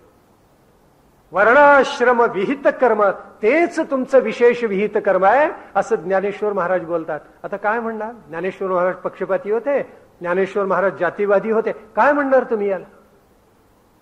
हे माऊलीनी म्हटले, 1-2 ठिकाणी नाही, अनंत ठिकाणी म्हटले. आपल्याला धक्काच बसेल, पण माऊली हे बोलून गेलेली आहे ज्ञानेश्वरीमध्ये. आता नित्य नैमित्तिक कर्म म्हणजे विहित कर्म. काम्य आणि निषिद्ध कर्म म्हणजे कोणतं कर्म? तर ते विकर्म. ते कधीही करू नये माणसाने, विकर्म करू नये. आणि अकर्म याचा अर्थ कर्म करतोय पण कर्म करतच नाही अशी भावना होणं, त्याला अकर्म म्हणायचं. म्हणजे मी कर्म केलं लोककल्याणाचं, पण मी लोककल्याणाचं काही केलं असं अजिबात न वाटणं म्हणजे अकर्म. असं आपलं केव्हा जमतं का करायला? कुटुंबात छोटं छोटं झालं तरी माणसं दाखवून देतात, माझ्यामुळे झालं बरं का. बाळ खूप रडत होतं, मी झोपवलं आज त्याला. अरे काय उपकार केले त्या बाळावर का कुटुंबावर? तुमचं कर्तव्यच आहे. कर्तव्य भावनेने जे करायचं असतं ते अकर्मात पालटतं. विहित कर्म आत्मोन्नतीसाठी, निषिद्ध कर्म म्हणजे विकर्म आणि अकर्म म्हणजे अनासक्त कर्म आहे केलेलं. म्हणून गीतेनं जे सांगितले ना, कर्मण्येवाधिकारस्ते मा फलेषु कदाचन, त्याच्यामध्ये हा भाव आहे. म्हणून माऊलीने थोडक्यात त्याची विभागणी केली आणि आम्हाला सांगितलं. माऊली आता पुढे सांगते की कुणीही गप्पा मारू नयेत. लाहोनी देहाची मूर्ती, जे करीती कर्माची खंती ते गावंडे गा. काय माऊलींनी सांगितले, ज्यांना देह मूर्त स्वरूपात मिळालेला आहे आणि तरी सुद्धा कर्म करताना अरे रे काय हा माझ्यावर प्रसंग आला असं ज्यांना वाईट वाटतं ते मूर्ख आहेत, ग्राम्य आहेत असं माऊली म्हणते. काही जणांना कर्माचा कंटाळा येतो, त्यांना थप्पड देऊन सांगितलेलं आहे कर्म तुम्हाला मुकाट्यानं करावं लागेल. ईश्वराने एवढा सुंदर देह दिला, आता हा सत्कारणी लावा, हा त्याच्यामधला भावार्थ. रमण महर्षींच्याकडे एक तरुण गेला आणि काय त्यांनी, महाराज म्हणाला मला आशीर्वाद द्या. रमण महर्षींनी विचारलं कशासाठी तुला आशीर्वाद हवाय? यांनी काय सांगावं, आपल्याला धक्काच बसेल. तो म्हणाला आता आत्महत्या करणार आहे, तत्पूर्वी तुमचा आशीर्वाद घ्यायला आलोय. संत महंतांच्याकडे कोणकोणत्या प्रकृतीची माणसं जातात बघा, आश्चर्य आहे. माऊलींच्याकडे असे कितीतरी गेले असते आणि माऊलींनी त्यांना सन्मार्ग दाखव. रमण महर्षी चकितच झाले. ते म्हणाले बाळा एवढा तरुण आहेस, सगळं आयुष्य पुढे पडलेलं आहे, उत्तम कर्म कर, मोठा हो, आत्मोन्नत हो, तत्वज्ञानाचा अभ्यास कर, तुझ्या वाट्याला कर्म आले चांगलं कर. तो म्हणाला नाही माझा निश्चय झालाय. म्हणजे हा मोठा, रमण महर्षी लहान, बरं का, माझा निश्चय झालाय म्हणा, यात काही बदल होणार नाही. आता याला काय करायचं? रमण महर्षी हसले. काय करत बसले ते? पत्रावळी बांधत बसले ते रमण महर्षी. काडी जोडायची आणि पानं त्या काडीने एकत्र जोडून जोडून पत्रावळी तयार करायची. कारण आश्रमामध्ये अनेक जण येत असत, त्या सगळ्यांना भरपूर जेवण हे मिळत असे प्रसाद स्वरूपामध्ये. आणि कुठून कुठून धनधान्य माणसं पाठवत असतात, तोच ईश्वर. समाजास पुरुष ईश्वराच्या रूपानं उभं राहून अनंत धनधान्य पुरवत असे. रमण महर्षी म्हणाले ठीक आहे, तुला आशीर्वाद पाहिजे का? आत्महत्येपूर्वीचा देतो, पण त्याच्या अगोदर माझं एक काम कर की. हा म्हणाला चला तेवढंच परमार्थ घडेल आपल्या हातून, करतो, मला आज्ञा द्या, काय करू मी? रमण महर्षी म्हणाले बाळा हे बघ, शेजारी एवढा ढीक त्यांनी केलेला होता पत्रावळीचा. ते म्हटले हे सगळं उचल आणि उकिरड्यावर फेकून दे. सुंदर असा बांधलेला ढिगार आहे पत्रावळीचा, उचलून फेकून दे. तेवढं तो जरा चपापला आणि तो चाचरत म्हणाला महाराज म्हणजे हे कशासाठी टाकू मी? महाराज म्हटले तुला आशीर्वाद पाहिजे की नाही, मी सांगतो तेवढं कर, अगोदर उचलून दे फेक. आता त्याला अवघड झालं, आता काय म्हणायचं? महाराज म्हटले पहिल्यांदा उचलायचं आणि फेकून द्यायचं. तो म्हणाला महर्षी अहो किती कष्टाने तुम्ही ते सगळे हे तयार केलेलं आहे आणि ते तुम्ही टाका म्हणता मला. रमण महर्षी हसले आणि ते म्हणाले 84 लक्ष योनीमध्ये किती कष्ट लायस, त्याच्यानंतर तुला हा अमूल्य असा नरदेह प्राप्त झाला. पत्रावळी टाकताना तुला दुःख होतं आणि असा अमूल्य देह आत्महत्येसाठी त्यागतोयस, तुला काही लाज वाटते का? तत्क्षणी रमण महर्षींचे चरण धरले. मी काय करू सांगा? रमण महर्षी म्हणाले पहिल्यांदा आत्महत्येचा विचार काढून टाक मस्तकात आणि सन्मार्गाला लाग, विहित कर्म करायला शिक. हे रमण महर्षींनी शिकवलं. आत्महत्येपासून तो परावृत्त झाला. म्हणून कर्म तुमच्या वाट्याला देह आला की येणारच, तो टाकता येणार नाहीये. मग आता काय करावं बरं की ज्याच्यामुळे आपल्याला विहित कर्म करता येतील आणि हळूहळू विहित कर्म अकर्मामध्ये बदलेल आणि विकर्म सगळी टाकून देता येतील. काय रहस्य आहे तुम्हाला दिसतं? माऊलींनी उलगडून दाखवले भावार्थ दीपिकेमध्ये. भावार्थ दीपिकेमध्ये माऊली असं म्हणते अगदी सोपं आहे. सोपं कोणत्या अर्थाने आहे? कर्म विपाक काही तुम्हाला सोडत नाही. कर्म विपाक हा तुमच्या वाट्याला येणार, जसं तुम्ही पेरलेत तसं उगवणार. आता माऊलींनी गीताध्याय संगती जी लावली आहे ती विलक्षण आहे, ती समजावून घ्या म्हणजे हा निष्काम कर्मयोग बरोबर उलगडेल. सामान्यतः गीता कशी आहे? माणसं म्हणतात 6 अध्याय कर्मयोग, 6 अध्याय भक्तियोग, 6 अध्याय ज्ञानयोग, 1 ते 6 कर्म, 7 ते 12 भक्ती, 13 ते 18 ज्ञान, संपली विभाग. अशी नाही आहे. माऊलींनी विभागणी फार वेगळी केली. माऊली म्हणते की पहिला अध्याय कशाचा आहे? शास्त्र प्रस्तावाचा अध्याय आहे. शास्त्र प्रस्ताव केलाय. दुसऱ्या अध्यायात काय सांगितलं? सांख्ययोग म्हणजे ज्ञानयोग सांगितलाय.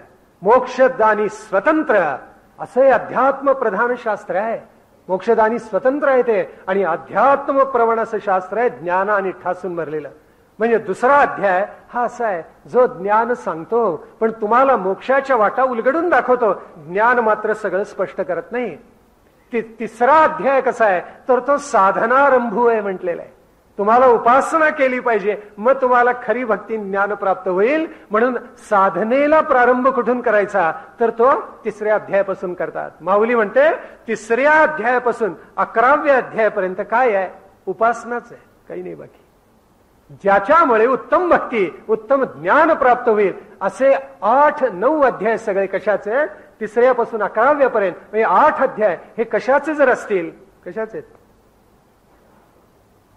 कशाचे 9, 8 का 9 अध्याय उपासनेचे आहेत. ही उपासना कर्माच्या माध्यमातून करायची असते. म्हणजे हा सगळा जवळ कर्मयोग 11व्या अध्यायापर्यंत आहे असं माऊलींचं म्हणणं आहे. 12व्या अध्यायापासून माऊली म्हणते ज्ञानयोग सुरू होतो. 12वा अध्याय म्हणजे ज्ञानयोगाची आदी आहे. 13वा 14वा अध्याय म्हणजे ज्ञानयोग असा पक्व झालेला आहे. आणि 15वा अध्याय जसा 12वा आदी तसा 15वा परमावधी. पाक फळ सिद्धी सगळी 15व्या अध्यायात प्राप्त झाली. तिथे गीता संपली असं माऊलींनी म्हटलेलं आहे. आपल्याला आश्चर्यच वाटेल, संपली गीता. मग 16वा अध्याय कसलाय, 9व्या अध्यायात काही सांगायचं राहून गेलं तर तेवढं 16व्यात पुन्हा सांगितलं. 17वा का सांगितला, अर्जुनाने मध्येच प्रश्न विचारला. ये शास्त्र विधी उत्सृज्य, शास्त्र टाकून श्रद्धेनं जगतात त्यांची गती कोणती असं विचारलं. म्हणून त्रिविध प्रकारच्या श्रद्धा, त्रिविध प्रकारचं तप, त्रिविध प्रकारचं दान, त्रिविध प्रकारचं तप हे सगळं 17व्या अध्यायामध्ये सांगितलं. आणि पुन्हा संन्यास आणि त्याग मला सांग, तत्व वेगळी करून महाचतुर अर्जुन बोलला. म्हणून एका अध्यायी 18वी गीता सांगितली. अशी गीतेची रचना माऊली सांगते. स्थूल मानाने केलेले 6 अध्याय नाही आहे, तसं नाही आहे. उपासनेलेच माणसाला दीर्घकाल जाणार हे माऊलींनी दाखवून दिलेलं आहे. आता माऊली असं म्हणते, जनसामान्यांना जसं कर्माच्या मार्गाने जावं लागतं, ज्ञानोत्तर भक्ती जे आचरतात त्यांनी काय करायचं. माऊली म्हणते त्यांनी तर जास्ती कर्ममार्गाने झालं पाहिजे. का, यद्यद आचरति श्रेष्ठ तत्तदेवेतरो जना स यत प्रमाणम कुरुते लोकस्तदनु वर्तते. श्रेष्ठ जन ज्या मार्गाने जातात त्या मार्गाने जनसामान्य जात असतात. या समाजाची गाडी योग्य दिशेला जावी. अग्निरथ आपल्याला माहिती आहे, रात्री सुद्धा धावत असतो सुखरूप, आणि सगळे लोक आज सुखाने झोपलेले असतात. 2घच जण जागे असतात, एक त्याचा चालक आणि मागचा गार्ड. गार्डला आपल्याला माहिती आहे का, त्या रक्षकाला एक स्टूल असतं बसायला. गार्डाच्या डब्यात आपण पाहिलेत का, स्टूल असतं. बाक सुद्धा नसतो तिथे. का, गार्डाने अडवून चालायचंच नाही.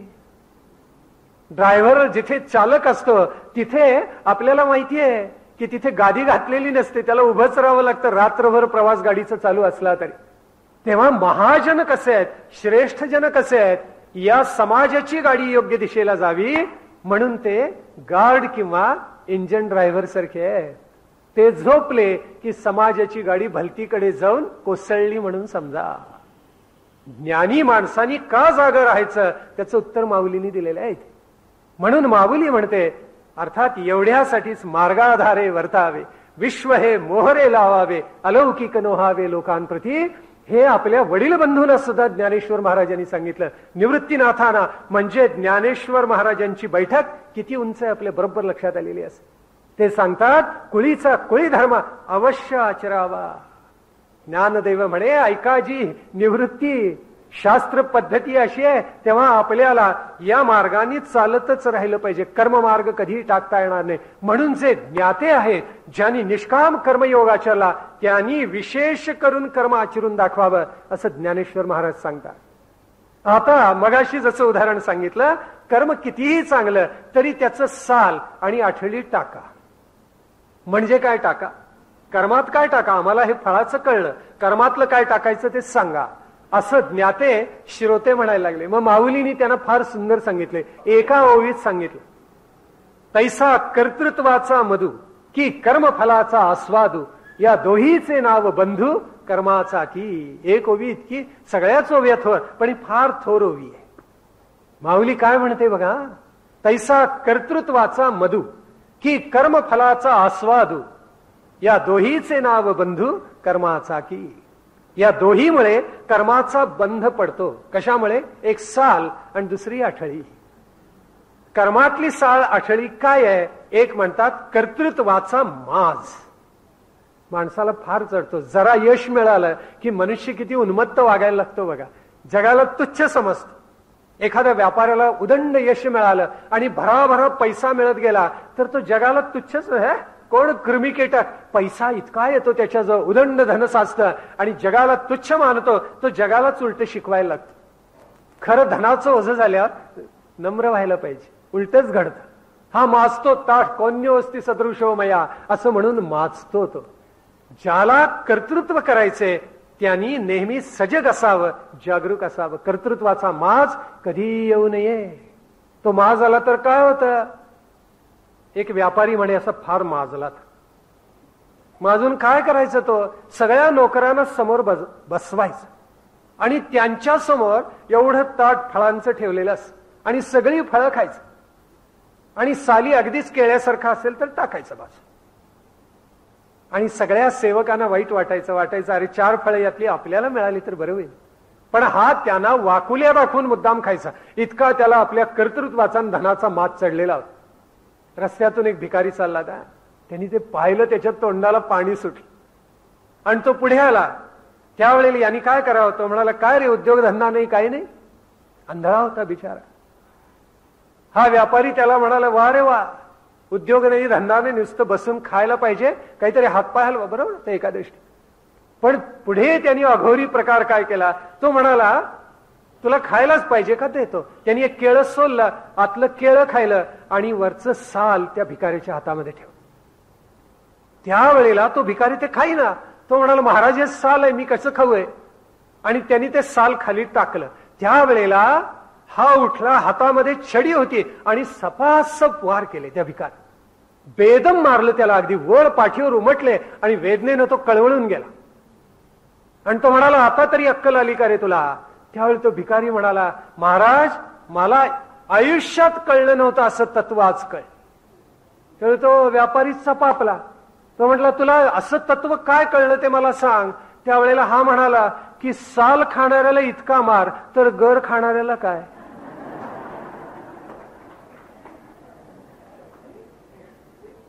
तात्पर्य स्पष्ट आहे.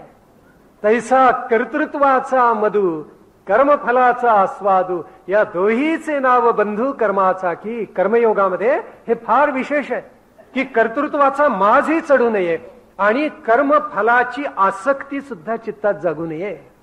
हे ज्याला जमलं त्याला अनासक्त कर्मयोग जमला. फार अवघड नाहीये. पण माणसाने कर्तृत्व घेतलं की भोक्तृत्व आलं. कर्तृत्व कशातून निर्माण होतं? अहंकारातून. आणि भोक्तृत्व कशातून निर्माण होतं? आसक्तीमधून. दोन्ही टाका. भोक्तृत्वाचा अधिष्ठान आसक्ती आणि कर्तृत्वाचा अधिष्ठान अहंकार. अहंकार असावा पण सात्विक असावा. चांगलं करण्याची वृत्ती चित्तामध्ये असावी. हा त्याच्या मागचा भावार्थ. मी केलं असं कधीही म्हणू नये. हे ईश्वराने केलं असं म्हणा, आम्ही केलं असं म्हणावं. माझी आई शाळेत कधीही गेली नाही, एक इयत्ता सुद्धा शिकलेली नव्हती.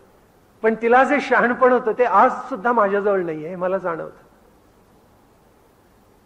तिला सगळी गीता मुखोद्गत होती आणि गीतेचा एक अध्याय म्हटल्याशिवाय पाण्याचा थेंब ही ती मुखामध्ये घेत नसे. सकाळी मी तिला एके दिवशी म्हटलं आई अगं तुला सगळी गीता पाठ आहे. त्यावेळी ती म्हणाली नाही आहे मला गीता पाठ. त्यावेळी मी म्हटलं असं का म्हणतेस? तुला सगळी गीता पाठ आहे आणि दररोज तू एक एक अध्याय म्हणतेस. मी काही वेळेला गीता घेऊन बसतो, मला माहिती आहे तुला सगळं येत.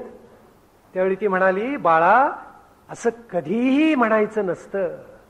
गीता मला पाठ आहे असं कधीही म्हणायचं नसतं. गीता मला कळली असं कधीही म्हणायचं नसतं. त्यातून माणसाला अहंकार निर्माण होतो. अहंकार निर्माण झाला की त्याचा पुण्यक्षय झाला म्हणून समज. हा काय हो, काय सुंदर सगळ्या जीवनाचं सूत्र तिने जणू मला सांगून टाकलं. पाठ आहे असं कधीही म्हणायचं नाही. हो मी यत्न करतो पाठांतरासाठी असं म्हणावं, कधीही म्हणू नये. अहंकार कधीही असं जागवू नये. केवढा सुंदर भावार्थ. मी केलं असं म्हटलं की मनुष्य माजायला लागलाच म्हणून समजा.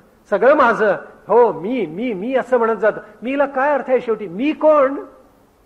आत्मा आहे तुझा आणि त्या आत्म्यावर अधिपत्य कोणाचं आहे? परमात्म्याचं आहे.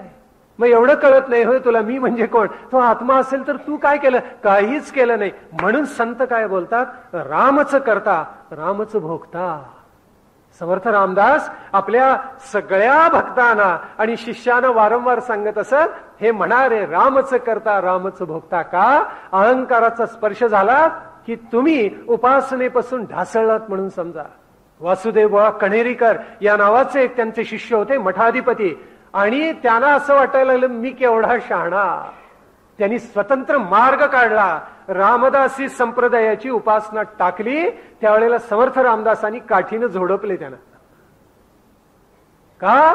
गुरु वाक्य टाकतोस आणि गुरुला काळीमा लावतोस काय म्हणून झोडपले वेताच्या छडीनं. मग वेण्णाबाई मध्ये पडल्या, अक्काबाई मध्ये पडल्या आणि समर्थांचे पाय धरून सांगितलं, 6 महिने त्याला वाळीत टाकला, आता पुन्हा माणसात घ्या. वेण्णाबाईंच्या आग्रहामुळे वासुदेव बुवांना पुन्हा मठाधिपती केलं. उगीच नाही, मी केलं की तुमचं पुण्यक्षय झाला. ययातीनी म्हणे इतके यज्ञ केले आणि तो म्हणाला आता मला इंद्रपद पाहिजे. छान, सगळे ऋषीगण बसले, मोठ्या सिंहासनावर त्याला बसवला. बसून त्यांनी विचारलं 100 अश्वमेध यज्ञ कोणी केले? मी केले. अनंत गायी दान कोणी दिल्या? मी दिल्या. इतकी भूमी दान कोणी केली? मी केली. अनंत जनांना अन्न कोणी दिलं? मी दिलं. ऋषी म्हटले खाली उतर. तो आवासून बघायला लागला. तो म्हणाला काय चुकलं का? ते म्हणाले सगळंच चुकलं. पुण्य उघडं कधी करायचं नसतं, ते तू केलंस त्याची किंमत 0 झाली. दुसऱ्याचं पुण्य उघडं करावं, आपलं आपल्या मुखानं बोलू नये कधी. ते पुण्य बोललात, मी इतकं दान दिलं, मी अमुक केलं, मी अन्नदान केलं, खलास 0 किंमत झाली त्याची. पूज्य गरगरीत. म्हणून माणसानी अहंकार जागवू नये. ज्ञानेश्वर महाराज म्हणतात अहंकार टाका. मग अहंकार टाकला तर आम्ही कर्तृत्वाची दिशा कोणती धरायची? येथ वडील जे जे करती तया नाव धर्मू ठेवी ती. काय सूत्र सांगितली ते एक एक माऊलीनी. वडील जे करतात तोच धर्म, तो तुम्ही आचरात, तेच तुमचं कर्म. म्हणजे काय? वडील म्हणजे घरातले आई वडील केवळ नव्हे, जे ज्ञाते आहेत, जे वयोवृद्ध आहेत, जे तपोवृद्ध आहेत, जे ज्ञानवृद्ध आहेत, त्यांचा आसरा करा. म्हणून महाजनो येन गतस्स पंथा बरोबर सांगितले, यद यद आचरती श्रेष्ठा. त्यांच्या मागे जा. वडिलांनी जे अनुसरलं ते अनुसरा. मग वडिलांनी जे चांगलं केले ते अधिकच समृद्ध करावं. अहंकार झरझरा निघून जातो. याच्या मागे प्रेरणा ईश्वराची आहे असं नित्य म्हणावं. आपल्यालाही काही वेळेला आश्चर्य वाटत असेल, अचानक पाहुणे येतात, मोठं कार्य असतं, चिंता असते आणि इतकं उत्तम पार पडतं आणि मग असं मनात येतं, अरे कसं काय बरं पार पडलं? कुणी शक्ती दिली? परमात्म्याने दिली, परमेश्वराने दिली. पण मनुष्य जर म्हणायला लागला छे मीच केलं, माझ्याकडे भरपूर पैसा आहे, माणसं लावली का मला 50-100, मी केलं, 0 किंमत. गर्विष्ठ आहे असा त्याचा अर्थ. अहंकारातून गर्व येतो, गर्वातून माणसाच्या ठाई मद येतो. पैशानं तो सर्वांना विकत घ्यायचा प्रयत्न करतो आणि पैशात प्राप्त झाल्यानंतर पैशातून 9 व्यसनं निर्माण होतात. मग त्याच्यामध्ये द्यूत येतं, त्याच्यामध्ये शिकार येते, मद्यपान येतं, धूम्रपान येतं, परस्त्रीची अभिलाषा निर्माण होते आणि मग मनुष्य इतका ढासळून जातं. म्हणून कर्तृत्वाचा मद नको. आता साल जशी टाकली आठळीही टाका असं माऊली सांगते. काय? कर्तृत्वाचा मधु तैसा कर्मफलाचा आस्वाद. मी कर्तृत्व केलं म्हणून भोक्तृत्व माझंच आहे असं म्हणू नका. माणसं गोंधळून जातात. ते म्हणतात आम्हाला कळतच नाही गीतेचा अनासक्त कर्मयोग म्हणजे काय. मी विचारलं का झालं? अहो आम्ही महिनाभर नोकरी करतो आणि पगाराची अपेक्षा ठेवली तर काय चुकलं? तुम्ही म्हणणार पगाराची अपेक्षा ठेवू नका, असं नाही काही गीता सांगत. महिनाभर तुम्ही काम केलं पगार मिळणारच आहे, किंबहुना काम नाही केलं तरी मिळणार आहे. आणि तसेच मिळवतात अलीकडे बहुसंख्य, विशेषतः सरकारी खात्यामध्ये हे असं चालतं. कारण त्यांना नक्की माहिती आहे. तंबाखू चोळत बसलेले असतात शांतपणे. बाबा रे हे पुस्तक आहे का विक्रीला? असं विचारतात. काही नाही, त्यांना काही त्याचं दुःख होत नाही, काही वाटत नाही. आणि थांबा म्हणतात, 10-15 मिनिटं ग्राहक थांबला, कुठेतरी पिचकार्य मारतील, आपलीच वास्तुशासकीय घाणेघाण करतील आणि शेवटी येऊन सांगतील नाही. ग्रंथ हात असतो पण काढून द्यायचे श्रम कुणी करणार? इतकी माणसं उदासीन झालेली असतात, इतकी दुष्टपणा करतात. म्हणून भावार्थ असा आहे, कर्म केलं काय न केलं काय, नोकरी प्रामाणिकपणे केली काय किंवा चुकारपणे केली काय, पगार मिळणार आहे. गीताचा भावार्थ हा नाही.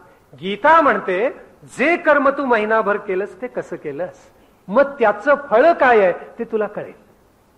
बरोबर तुझ्या लक्षात येईल. तू प्रामाणिकपणे वर्गामध्ये शिकवलंस का? एखाद्या शिक्षकाने प्रामाणिकपणे शिकवलं नाही, त्याचा परिणाम काय होणार? आपण आपल्या मनाशी कल्पना करा. समजा तो प्रामाणिक नाहीये आणि शिकवलं नाही, विद्यार्थ्यांना ज्ञानप्राप्ती होणार नाही, त्या वर्गाचा निकाल चांगला लागणार नाही, विद्यार्थ्यांची बौद्धिक बैठक सुधारणार नाही, विद्यार्थ्यांचं वाचनाचं प्रेम वाढणार नाही, विद्यार्थ्यांना चांगलं लिहिता येणार नाही. तसं झाल्यामुळं त्या वर्गाचा निकाल चांगला लागणार नाही, परिणामी शाळेचा निकाल चांगला लागणार नाही, परिणामी संस्थेचा निकाल चांगला लागणार नाही आणि परिणामी सगळ्या समाजामध्ये एक औदासीन्य निर्माण होईल. कितीतरी त्याचे दुष्ट परिणाम. आपल्या सगळ्या मुलं सुसंस्कारित झाली नाहीत, पुढले ते चांगले नागरिक कसे होतील? एक साधी गोष्ट असते. तिथे गीता तुम्हाला प्रश्न विचार, पैसे मिळणारच आहेत तुम्ही काम केल्यामुळे. गीता म्हणते अनासक्त कर्मयोग म्हणजे तू अत्यंत प्रामाणिकपणे मुलांना शिकवलंस का? का तुला सन्मान तुझा व्हावा आणि बोर्डामध्ये विद्यापीठामध्ये विद्यार्थी यावेत म्हणून शिकवलंस? हा भाव जर अगोदर मनामध्ये धरून तू शिकवत असशील, मग अवैध मार्गाने तू अगोदरच प्रश्नपत्रिका मिळवायचा प्रयत्न करणार. तुझ्या विद्यार्थ्यांना परीक्षेपूर्वीच प्रश्नपत्रिका देणार आणि सांगणार हे प्रश्न येत आहेत रे, तयारी करून ठेवा. म्हणजे तू ढासळलास, तुझी नीतिमत्ता ढासळली, तुझ्या विचाराची बैठक ढासळली, तुझ्या कर्माची कर्तव्याची बैठक ढासळली. म्हणून शिक्षक कर्म जो करतो तो विद्यार्थी मोठा व्हावा म्हणून करतो का? तर परिणामी त्यांनी केलेलं कर्म सुंदरपैकी उगवून येणार आहे. हा भावार्थ आहे. आपल्या लक्षात येतोय का? पहा, हा निष्काम कर्मयोग गीतेला सांगायचा. परवा मी कुठेतरी बोलताना सांगितलं की मी एक पाठ बघायला गेलो होतो शाळेमध्ये आणि तिथला हा शिक्षक विद्यार्थ्यांना काय सांगत होता?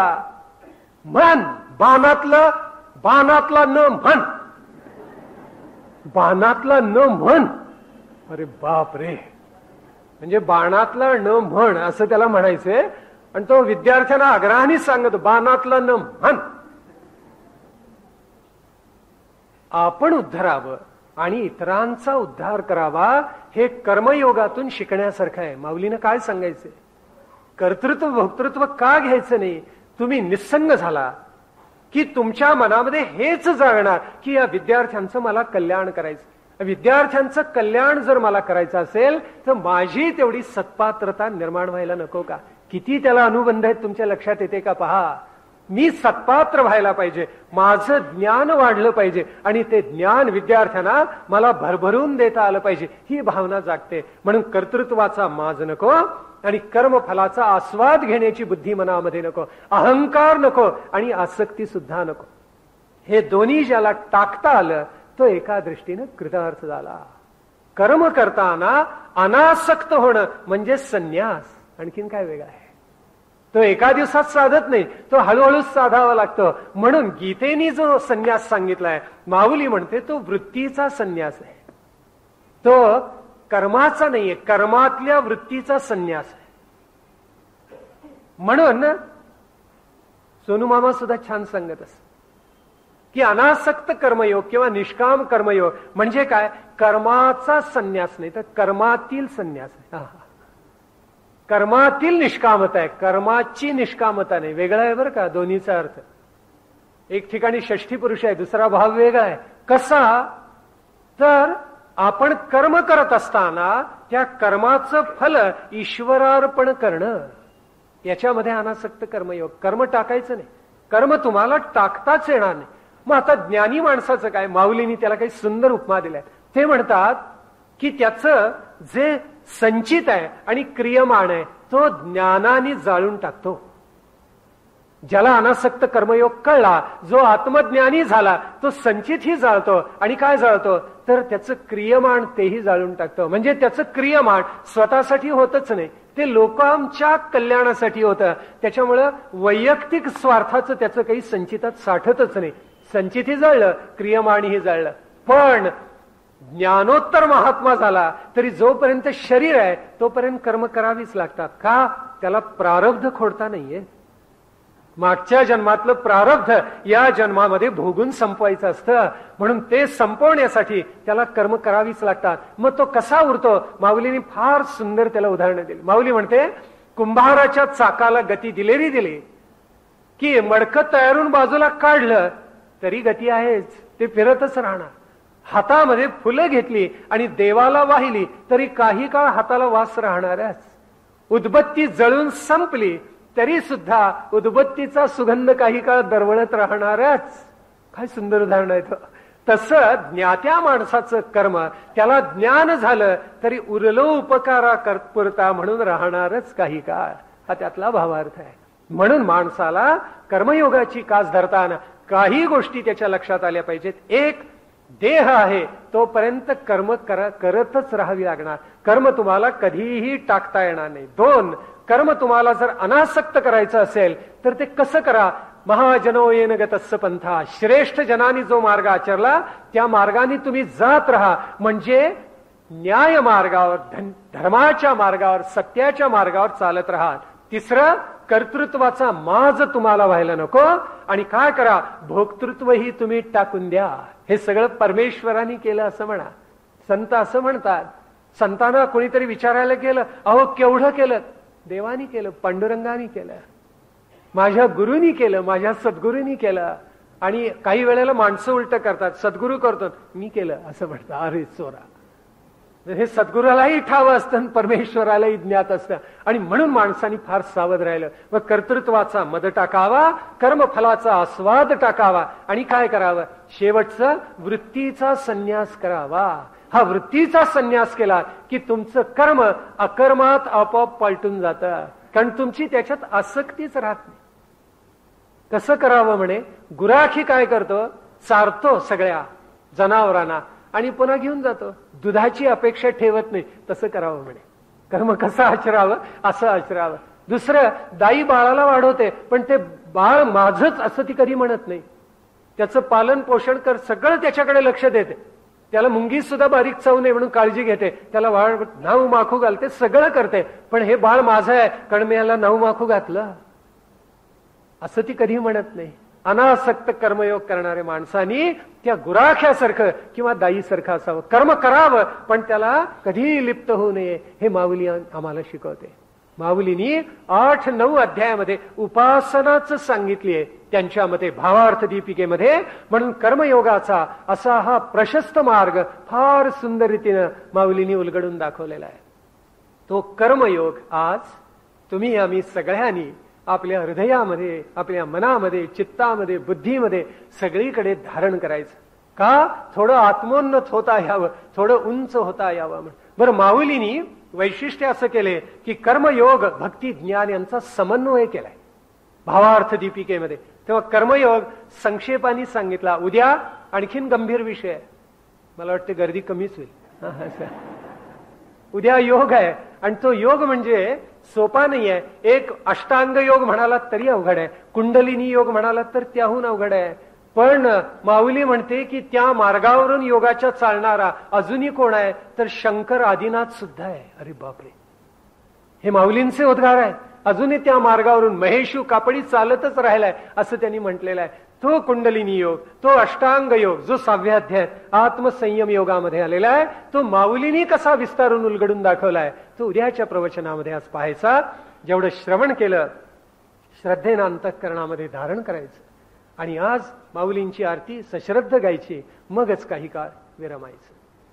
पुंडलीक वरदा हरी विठ्ठल, श्री ज्ञानदेव तुकाराम, पंढरीनाथ महाराज की जय, आदिनाथ महाराज की जय.